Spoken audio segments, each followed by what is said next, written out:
song came about when Bob Pennington, who is the vice president of the Kansas City Dream Factory chapter, he approached me about using one of my other songs that was sort of a positive message song that I did for a children's charity actually several years back.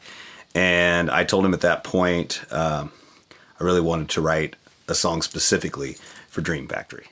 That's what dreams do. Yeah, great. One more for Tom. Dreams do. That's what dreams do. I see Bob enough that he was able to remind me a few times, hey, what about that song that you talked about writing?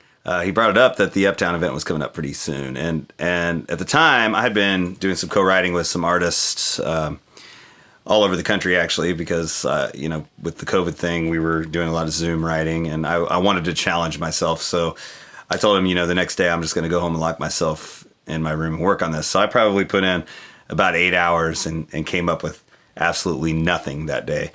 I knew the first time he talked to me about it, I knew what I wanted the title to be and the hook, and that's Dreams Do.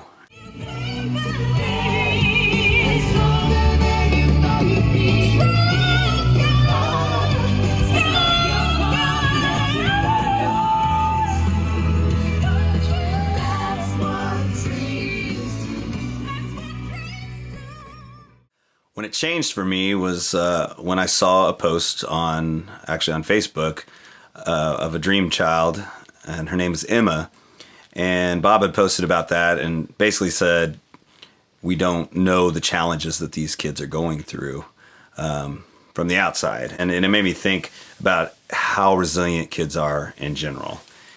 And that's where I got the idea for the first line of the song. I see you smiling through your struggles. I know you're not afraid of the dark. Kids are so resilient, and I just thought of kids telling you, they're not afraid. It's going to be okay. And then I thought about my own daughter, and that changed everything for me because it became very personal. And kids have always been an inspiration to me. I mean, they truly are the future, but it's the way they look at the world. They look at the world like artists. They're creative, and they're unconditional and usually non-judgmental at an early age, which I love. It's pure. And so it's really inspirational when writing songs in general. It's completely different when you're a parent. I would not have been able to write the song the same way if Josephine was not in my life, my own daughter. The video does kind of have a plot.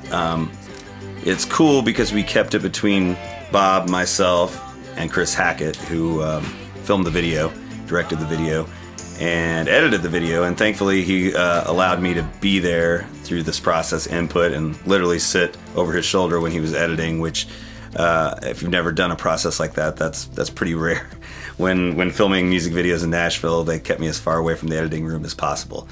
But it was cool because we all had a lot of creative input, and I think 3 is kind of a magic number to bounce things off and figure it out.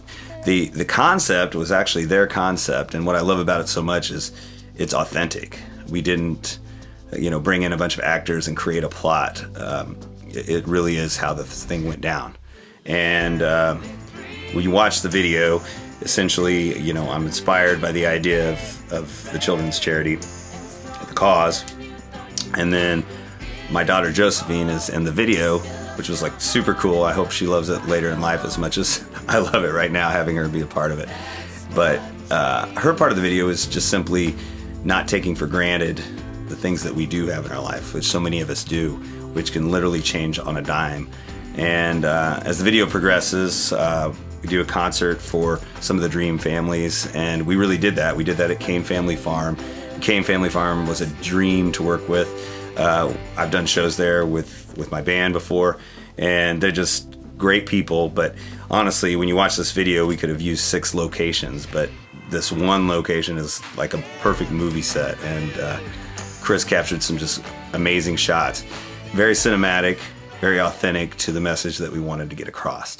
One of the main things that I would like people to take away from the video and the song is just not taking things for granted as much, like we do every day, and expressing gratitude in our lives for so many of the things that are going so well that we don't think about, our health, our loved ones, and And this isn't, it's for the kids, but it's also for the parents. They're going through the same fight, these families.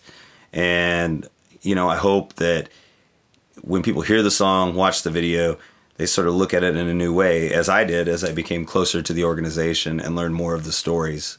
I'm here to tell you that dreams are so, so important. I remember times when I was a kid and people said, oh, you're just being a dreamer. And it actually makes me angry to think about that now. I mean, it's so important. It's like a North Star for us. And that remains true through your whole life. And dreams don't just dream, they do. And that's what the song's about. They live, they breathe, they dare you to believe. And faith and hope are just so important, especially in these situations. And you're not alone. And an organization like Dream Factory, that's what it's about. It's a support network. And if I can put a soundtrack to that moves people, then I've done a little part, and something that I think is really important. Dreams do. They live, they breathe, they dare you to believe, they make you brave and stronger than you thought you'd be. They give